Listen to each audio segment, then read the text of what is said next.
شيء غريب، كل حاجة تتكتب وقت الفراق بتكون غريبة. لما تفرح، لما تجرح، لما تلقى يوم حاجات من ناس عجيبة. كلنا عايشين ثواني مستحيلة، ثانية فرح، ثانية جرح، وثانية بنفارق حبيبة.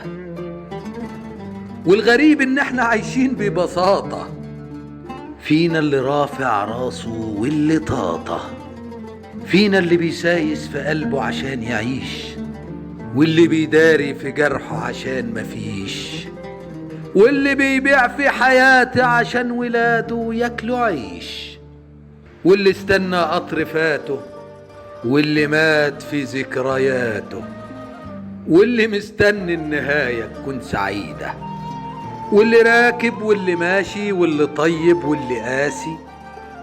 الدنيا رسمة لوشها وشوش كتير، وش فرح، وش جرح، وش فرح ناس، وش جرح ناس، وش قاسي ومش حساس، وناس بتتعلم تعيش وخلاص.